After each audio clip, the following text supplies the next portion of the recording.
All right, guys. Well, welcome back to our Reading Between the Wines Cooper Book Club. We are on chapter 11, where we were talking about positive reinforcement. Last week, we ended on page 258, and we're going to go into talking about motivation.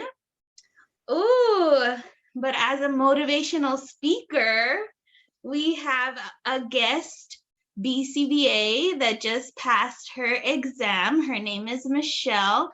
And she has studied with me since the beginning, since before I was a BCBA. And then she was going for her BCBA. So after I passed, she was the one who actually told me to start my study groups back up. She was like, could you please start your study groups back up? I really need your help to pass the exam, or can you tutor me? And so I was like, yeah, I guess I could start that again. So yeah, she's the one who encouraged me to continue teaching because she knows how much I love ABA and she loves being a student. So I love that about her. And on Thursday, she just passed her exam. So I just wanted her to give us some tips and for us to kind of discuss that scary exam and then go into our motivation. Hi, everyone. My name's Michelle. Sorry, I look a mess, or otherwise I'd be on camera. I have been in the field for about 7 years, and literally I've been studying for about a month beforehand. I've been using Selena's materials, like she said, since before this was a big old major YouTube book club. She is amazing when it comes to tutoring, and I've really leaned on her heavily as I've gone through this journey in my BCBA, on her to give me advice, tips, and tricks, and all of her knowledge. Again, like she said, I did pass on Thursday, and I am a multiple test taker. It is a-okay, guys. Trust me. Like I was telling Selena before, if you guys ever feel bad about failing, just know you did not throw up on camera. I was taking my test the first time, November 23rd, and anxiety got the best of me as I was giving myself a pep talk to feel better about my knowledge in the exam. I proceeded to throw up and needed to be excused for about 20-30 minutes. So, if you ever feel bad about, not passing your first go around, always remember you don't have Pearson VUE trying to send your videos to Funniest Home Videos when you throw up on camera. So trust Selena's method, her words. She's very, very knowledgeable about this stuff. I used her videos while I was studying as well. I got the chance, if you're ever lucky to do a private tutoring with her, take it. She's absolutely fantastic when it comes to breaking down any topic. I've studied with her for a very, very long time. And honestly, she's one of the people I can attribute my passing to. So trust her words, listen, take very detailed notes. If you have questions, answer them. She loves ABA, like she said. She is very, very well versed for someone who just has been a BCBA for a year. I feel like she's had decades of experience that she's sharing. So thank you for always having, my back when it comes to studying and having questions and, how do I do this almost every day? So I really, really appreciate you. So trust me, guys, her studying, her materials really do work. And if you can do a private session with her, do it. I'm not trying to advertise or anything. I just know I've gotten the chance to work with her. So I know how well knowledgeable she is personally. So trust me, if you need it, take it. Use your resources, all of them. They will help. And now I get to mentor Michelle, like I was saying. She's going to be kind of taking over my place. So she's going to get all my clients. So I literally get to train her all over again. So we're having a lot of fun. And I just wanted to share this picture. Where is it? Where's the camera? this was us today. She is honestly a really good teacher, and she takes her time, and she's very caring. She knows her kids backwards and forwards. So I'm stepping into some very, very big shoes at work. So it's a little scary, but she's being very gentle with me. So this has really been amazing for me. For now. And then we'll go have our happy hour after. Yes. When it's all over. Very much so. All right. Does anybody have any questions or anything for Michelle before we go into it? On the test taking part, or maybe like, what did you write on your whiteboard, or did you use it at all? I did actually. The first thing I did wrote on my whiteboard was "You got this."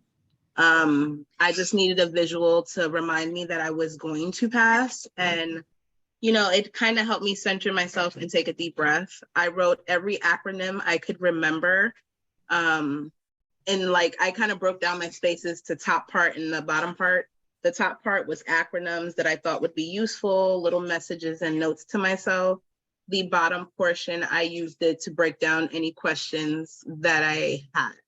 So if they were asking me a measurement question, I would do a quick calculation on the whiteboard, wipe it off, go to the next question. It's a 4-hour test. It seems like it's a lot of questions in 4 hours, but trust me, if you are super fluent, you will have plenty of time to take this test. Me personally finished it in about 3 hours, which gave me about an hour to review everything. And go with your gut. That's another thing, another BCBA imparted on me. If you read the question and your gut is telling you one thing and it's on the list of answers, 9 times out of 10, you're right. Yeah, that's a good one, because I know I went back and I had marked some and I changed a couple of them, and after a while I was like, you know what, I'm just gonna just go ahead and do it and just say that I knew my stuff and I just like sent it through. Were you gonna say something, Pat?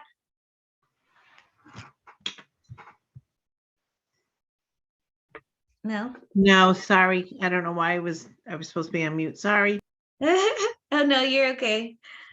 Oh, another thing that I used when I took the test for my whiteboard, I ABC'd everything. That helped me a lot, like to understand those, like which one is the SD, which one is the reinforcement, is it reinforcement punishment? So you always want to ABC the scenario so that you can see what the consequence is. So am I increasing a behavior or decreasing it? Are they adding something? Are they taking something away? Stuff like that. If you ABC it, it helps it to be like very clear. So that's one thing that I used my whiteboard for. And if you guys don't know how to ABC everything, I guess we can do one of those videos when we get there. Oh, well, I guess we're here for reinforcement. Okay, you guys ready? Sorry, we took up like 20 minutes of our time, but that was awesome. Thank you, Michelle, for joining us. I just wanted to share your beautiful story to everybody. If you want to stay on and talk about motivation, I don't know if you want to ABA. I know when I passed my test, I was like, I don't want to study. I don't even want to think about ABA for a while. I'm not gonna lie, I'm kind of ABA'd out. Yeah. But I do appreciate you guys having me on. Anytime. I'm probably just gonna be randomly hopping on just because. Yeah, to hang out. And anytime I need a refresher, I get to see her. So that'd be great. Yes, anytime, girl. All right, you guys have a great night and enjoy studying. Thank you. Bye. Bye.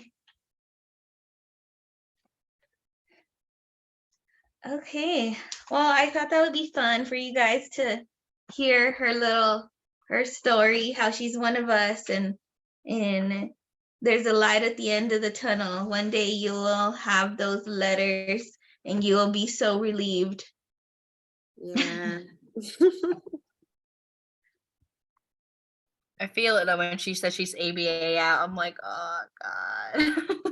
Yeah, I know. The other BCBAs are like, I don't understand how you can go home and still do this. I'm like, it's only 1 hour. It's 1 hour. I can do this. I got this. All right, so let's go into talking about motivation. So the phrase assuming that cold water is currently reinforcing in the previous paragraph holds another key to understanding reinforcement. So motivation, right? Motivation, is it going to be an antecedent, a behavior, or a consequence?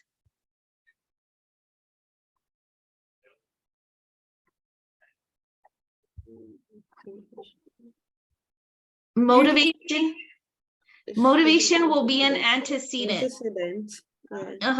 Yeah, motivation is going to be an antecedent that we are going to be able to manipulate. And the way that you do that is by evoking or abolishing some type of behavior through your MO. So we're going to be talking about motivation and how it can kind of change the value of something. And they call those altering effects. So it's altering effects on behavior. So motivating operations are environmental variables that have two effects on behavior. One, they alter the operant reinforcing effectiveness of some specific stimuli, object or event, so the value altering effect. And two, they alter the momentary frequency of all behavior that has been reinforced by those stimuli, objects, or event, the behavior altering effect. So it's going to be value altering and behavior altering. And by behavior altering, it's going to alter the frequency of that behavior. So in other words, for a stimulus change to work as reinforcement at any given time, the learner must already want it. So that's one of the most important things about reinforcement, right? It's like it has to be worth it. I'm not going to go to work if they're only going to pay me $2 an hour, you know, like the work has to equal the reward. So that's one thing that we always talk about as BCBAs is like the response effort doesn't equal the reinforcement. The consequence is losing its value because maybe the response effort is way too high or you're making him do something that's way too hard. The response effort doesn't equal, like it's not worth it, it's not valuable. He is no longer motivated for to engage in that behavior. So I feel like that's a kind of a good way to think about it versus kind of these complex words that Cooper puts it in. So behavior altering is relevant to the increased future frequency of the reinforced behavior and must be added as a third qualification of the operant reinforcement relation. So in a given stimulus situation, so we call this the SRS. SRS is the same thing as ABC. I don't know if I've ever told you guys that, but whenever I figured that out, it blew my mind. That SRS and ABC is the exact same thing. So stimulus situation is your first S. When a type of behavior is your R, is followed by immediately followed by reinforcement, which is your SR. There will be an increase in the future frequency of that type of behavior in the same or similar stimulus conditions, but the increased frequency will only be seen when the MO relevant to the reinforcement that was used is again in effect. Okay, so then it goes on to talking about the different forms that motivation can take. So you have your EOs and your AOs. So your establishing operation and your abolishing operation. So who can take a guess to what the EO is for? Is it to increase a behavior or decrease? Establishing operation. An increase. The increase. Yeah. So it increases the value. So the EOs are going to be our increasing value. And what about your abolishing operation, the AO? That one's going to do It's what going to to the increase. value? Yeah, it's going to Decrease. decrease the value or the effectiveness of your reinforcer. Yeah. So it's really important when you guys are answering the questions and all of that, that you know the difference between the EO and the AO. Okay.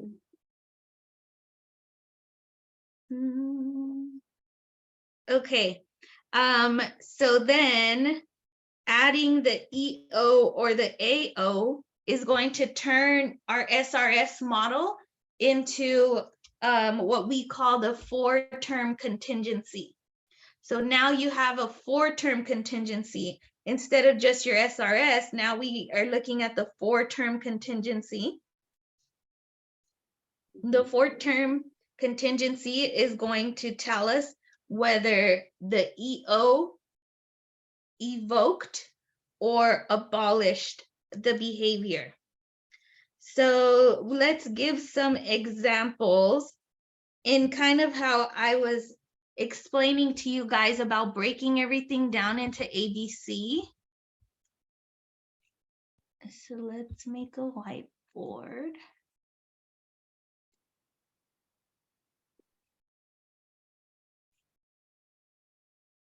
Okay.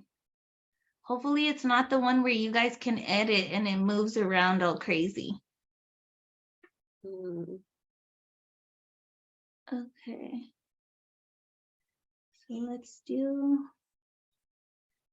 let's make ourselves a little chart, because this little chart saved my life for taking the exam or for understanding questions, because in ABA, it's all about breaking it down into the 4-term contingency to figure out whether you're reinforcing, punishing, whether something is evoking or abolishing. Just don't make it so complex. Just break it down small and it'll help. This takes a lot of concentration. It's because I left my mouse at work, so I'm having to use the laptop's little pad thing. Okay. And now where's the pencil?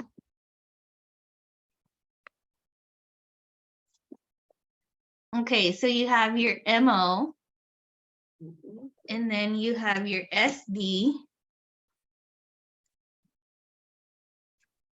and then you have your next one. Who can tell me?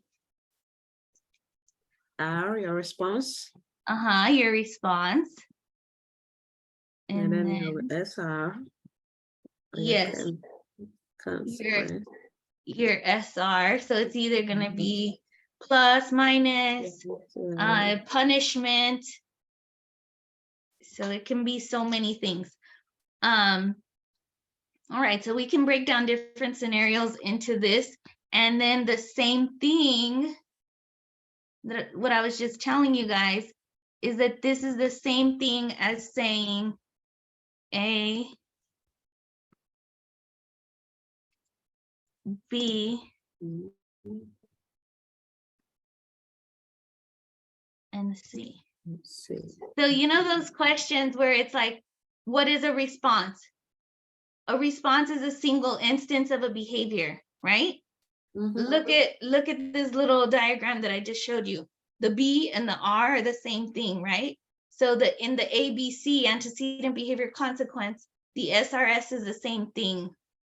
So anytime you see those response questions, a response is a single instance of B, behavior.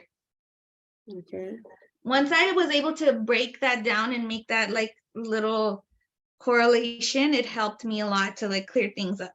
Okay, so we'll talk about different examples and try to break them down into the 4-term contingency. So let's see. Food deprivation, or where's the example? Okay, here in the example in figure 11.4. So water deprived for 2 hours in the hot and you're in a stuffy room. So let's think about that. We're in a stuffy room, it's really hot, and I'm really thirsty. So that's going to be my EO, right? Your motivation is what? Thirst, right? Thirst, I'm sweaty. Mhm. Okay. And so your SD, so let's see what's going to happen. That's going to signal that reinforcement is available. So, oh, I see that there's a water cooler. So there's a blue tap on the water cooler. So I'm like, oh, SD, signaling reinforcement is available. Response, I'm going to hold the cup under the lever and get some water. And then as a consequence, so my SR, which is going to be reinforcement, is water flows into my cup. Mhm. So we're talking about EO right now because it's increasing the momentary effectiveness of a stimulus as a reinforcer. So the motivation was the thirst, right? And the fact that I was really hot and thirsty, that increased the value of water in that moment. Okay, and so then in our next example, we have the park ranger says, after a hike, anyone who describes the bird that makes the chirping sound will receive a $5 token for the gift shop. So motivation is, if you describe the sound correctly, I'm going to get $5 to spend in the gift shop. So my SD, what's going to happen in my environment that's going to signal reinforcement is available?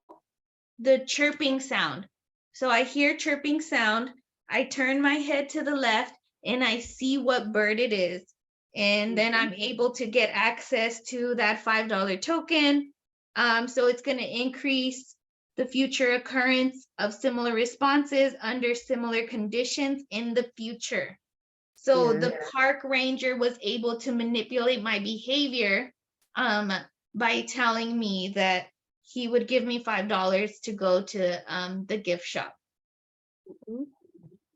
Okay, so that's talking all about reinforcement and motivation and how we can shape behavior or shape, change the MO to change the effectiveness of your reinforcer. Okay. Okay, any questions on EO, AO, MO, or have any examples that help you remember them? Or do you guys have any questions that you remember that kind of asked you like, okay, what was the motivating operant and was it establishing or abolishing? I'm trying to see if I have any good notes on these.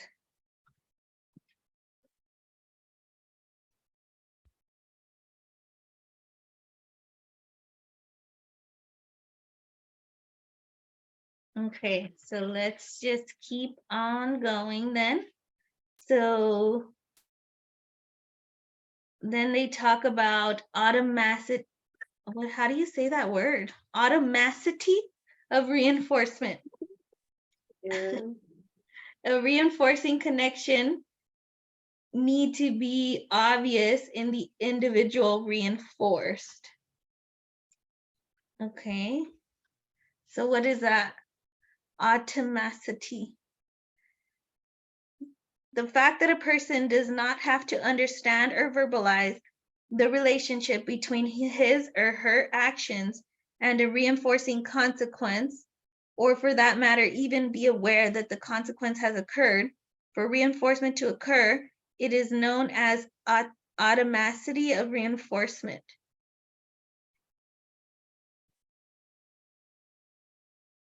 Skinner provides an interesting example of automaticity in the third and final volume of his autobiography. He described an incident that took place at a meeting. At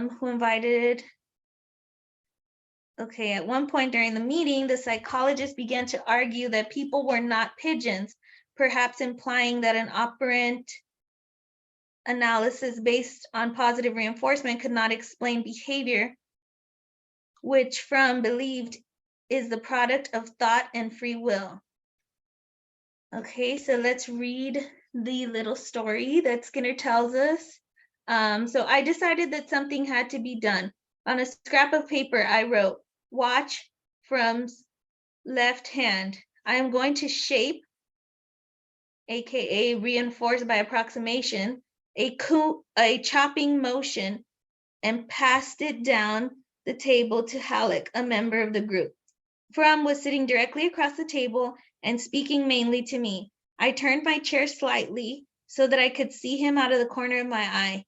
He gesticulated a great deal as he talked, and whenever his left hand came up, I looked straight at him. If he brought the hand down, I nodded and smiled. Within 5 minutes, he was chopping the air so vigorously that his wristwatch kept slipping out over his hand. Oh my God. So what are you guys getting out of that story as far as can somebody say that word? Automaticity of reinforcement. It's automaticity. Okay, what do you get out of that story?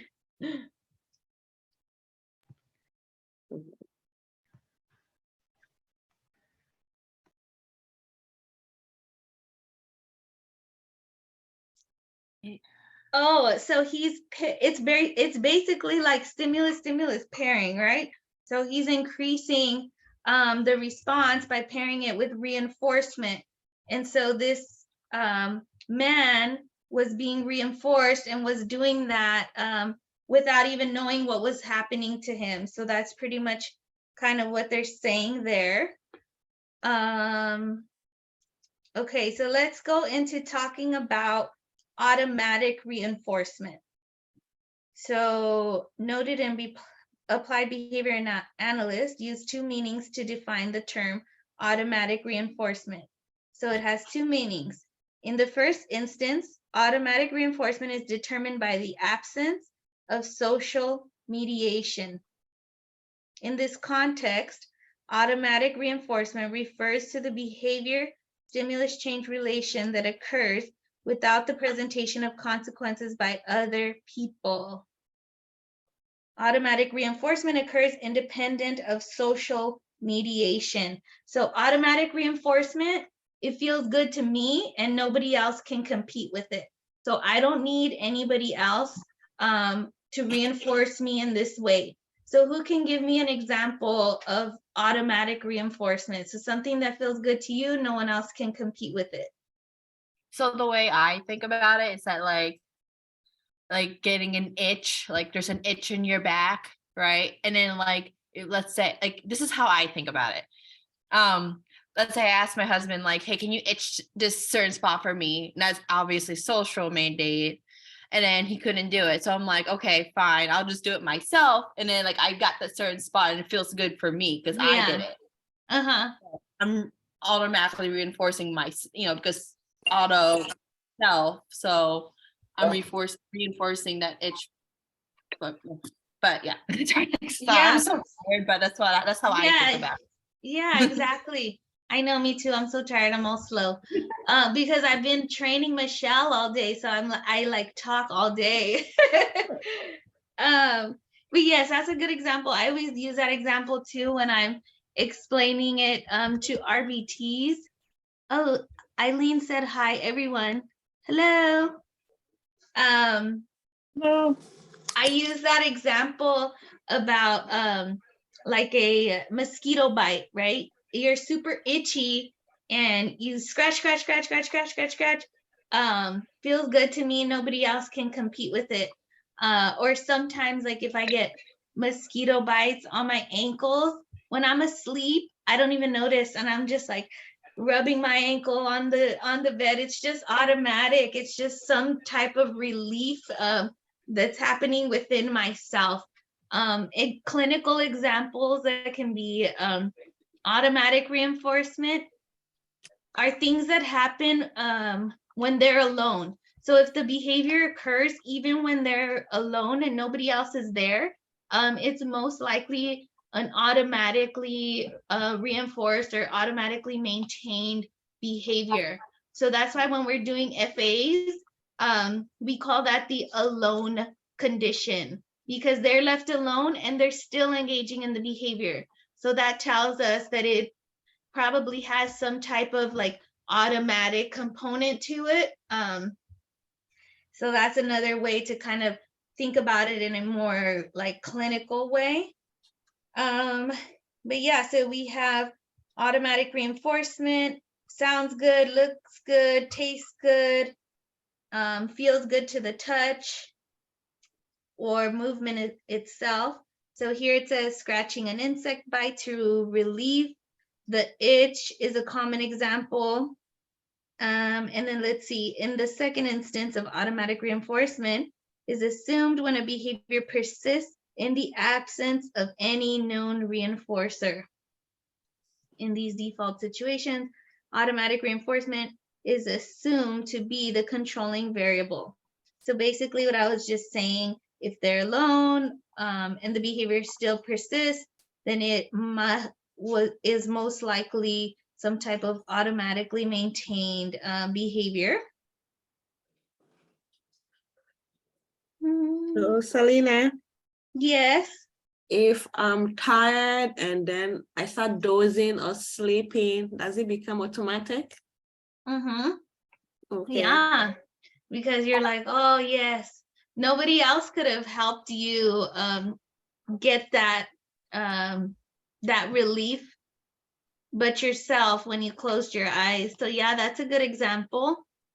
Or what about when I'm thirsty and I go drink, I don't know, out of the water hose or something? That was automatic, right? I just did it on my own. It was Okay. automatically maintained. They say like those self-stimulatory behaviors in children with autism that, well, what was that? Oh.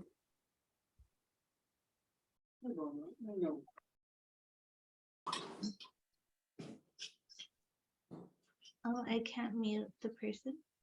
Okay. All right. So assuming that such assessment provides important intervention. Oh, look, let's see the 5 interventions used to reduce or eliminate behaviors maintained by automatic reinforcement. So that'll be good to know, right, as a BCBA. So number 1, eliminate or minimize medically based establishing operation. So that's always your first step, right? We want to see like, is there some type of medical concern as to why this is happening? That should always be your first question. So for example, a child whacking his ear, scratching his arm repeatedly, might be treated by an antibiotic or medicated lotion to reduce or eliminate aversive stimulation produced by an earache or allergy-based itch that established whacking or scratching responses as a negative reinforcement. I can give you guys like a real life clinical example that I've encountered is maybe pica, right? So when assessing a child that has pica, I might have to ask parents to maybe get him checked out first before I try to implement any type of intervention, because I want to see like maybe there's some type of vitamin that his body is missing that's causing him to engage in this behavior. So you always want to do that as your, I guess as your step one, eliminate or minimize any medically based establishing operations. Okay, number 2, try a sensory extinction procedure, thus eliminating or reducing sources of visual, auditory, or proprioceptive stimulation, such as wearing gloves, shielding clothes, helmets, and so forth as examples. So some type of sensory extinction.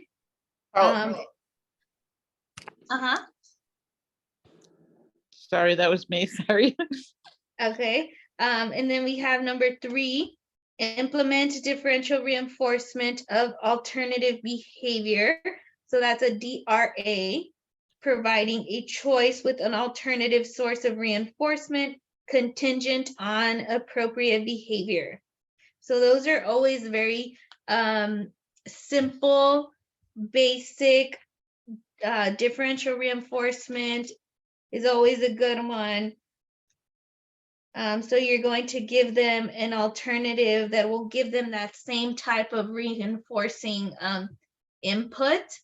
I always think that's really important. So if my client, let's say, likes to flap their arms and parents would like to reduce it or are concerned about that, you might want to give them some type of alternative that gives them that same type of sensory input. So you want to give them a way to still attain that reinforcement, but maybe in a more functional way.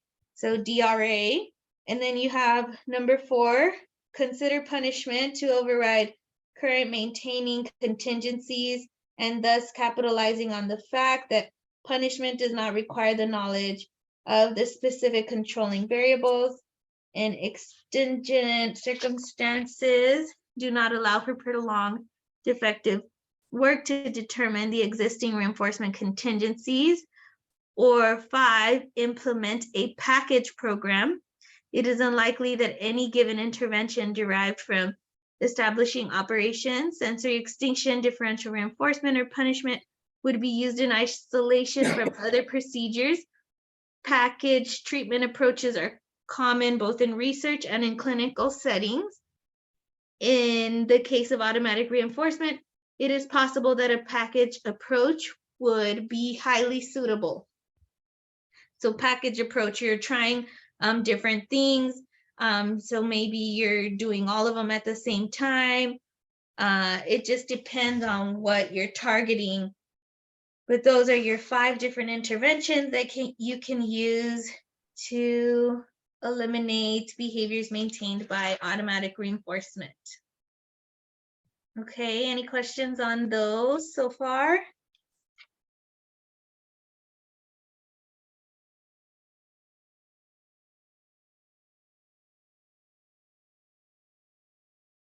Automatic reinforcement is really tough for me because I feel like some of the things it's like maybe it's not that big of a deal, you know?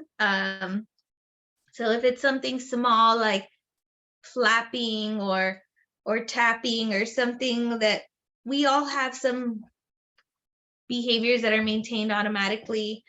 So what's to say that they can't get that same type of reinforcement? So those are always like those controversial type of behaviors. So I say that it has to be like dangerous or interfering with their ability to learn. Those are things that I considered before doing any type of intervention on automatically maintained or reinforced behaviors. So that's just a little side note on automatic reinforcement. Okay, classifying reinforcers. So now we're going to be able to talk about our unconditioned and conditioned reinforcers. So who can tell me what unconditioned is, aka primary?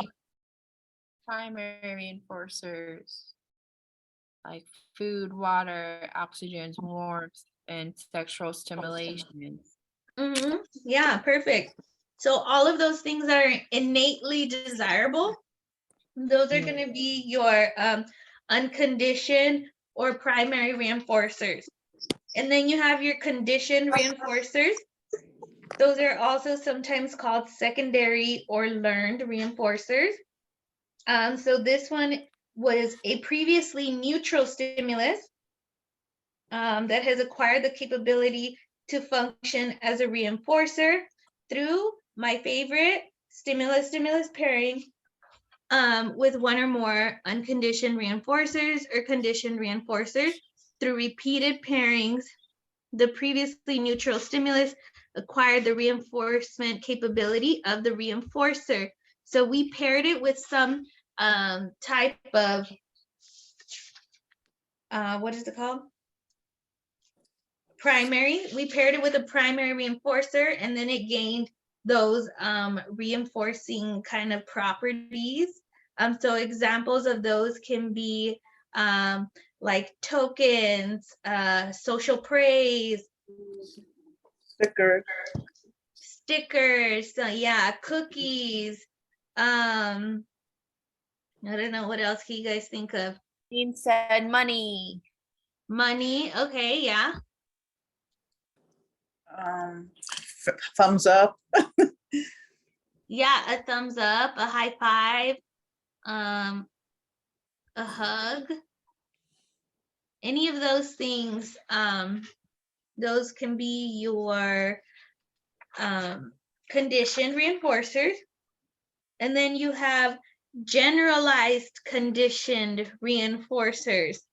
Is a conditioned reinforcer that as a result of having been paired with many unconditioned and conditioned reinforcers does not depend on a current EO for any particular form of reinforcement for its effectiveness. For example, social attention, proximity, eye contact, praise. Oh, okay, so those are going to be all of our generalized conditioned reinforcers for many people because it has occurred simultaneously with many reinforcers. The more reinforcers with which a generalized conditioned reinforcer has been paired, the greater likelihood that it will be effective at any given time. Okay. Generalized conditioned reinforcer provides the basis for implementing a token economy. Token economy, anybody want to talk about a token economy?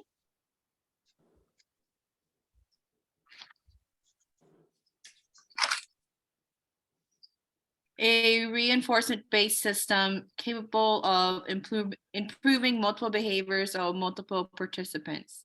In token economy, participants receive tokens like points, check marks, or poker chips, contingent on a variety of target behaviors. Yep, perfect. So participants accumulate tokens and then they exchange them for what we call backup reinforcers. So they're like, they're your small reinforcers to get to your big reinforcer. And so whenever I make token boards or token economies, I try to make them as reinforcing as possible. So my tokens will be like whatever their favorite character is, because it's like a momentary reinforcer that they're going to exchange for their backup reinforcer. So token economy systems are used a lot in ABA. And then I've told you guys before, I use them with my kids. When they get a certain amount of check marks, they get $1. And then they get to go to 5 and below and pick whatever toy or save it. But those are like token economies. Kind of like money, right? Kind of like working, going for your job. Okay, and then classifications of reinforcers based off of their formal properties. So you have edible reinforcers. Edible reinforcers are going to be things that you can eat.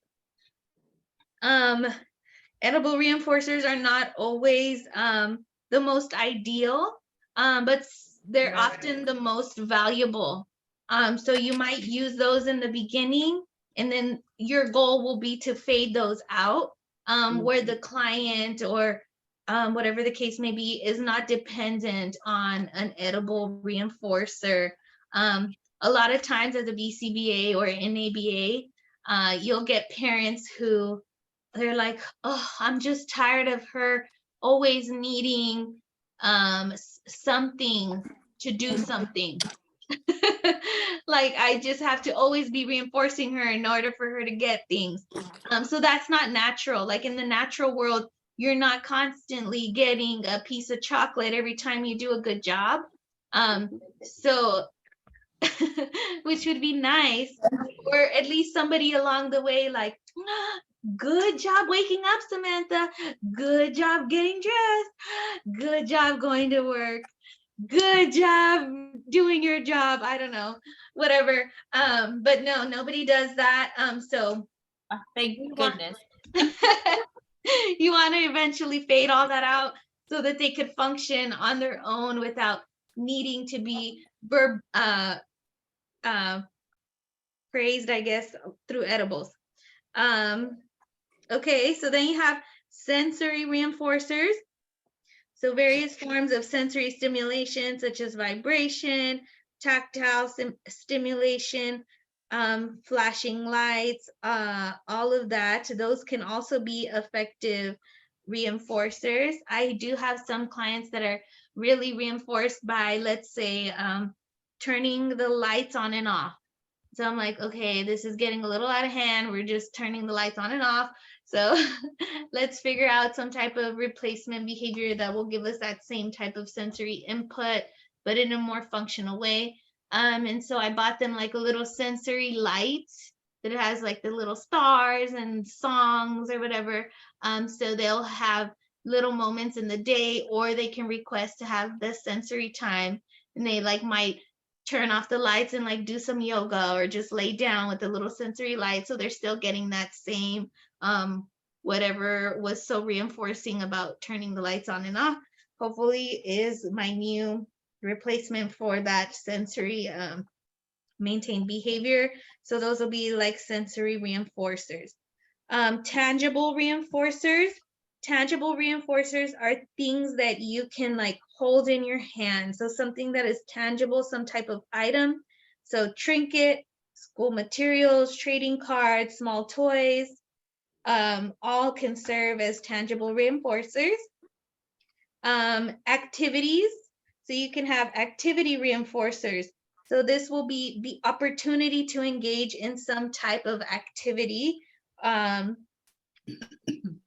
Let's see, playing on the board game, leisure time, listening to music, lunch with your teacher, shooting baskets, being the first in line, all of those. So I have a lot of students that like to work for certain activities. Examples can be like iPad time, right? That's always one that everybody loves. That's one of those activities that they really want to work for, or even like just chill. That can be an activity. Like I just want to chill out by myself. Leave me alone.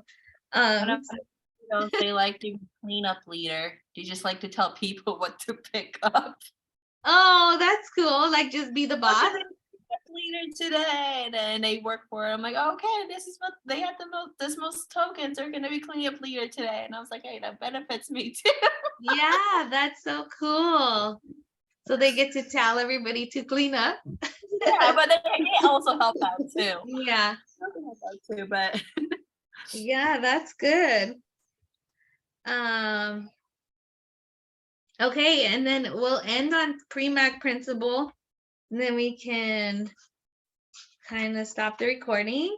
But PreMAC Principle, this is everybody's favorite.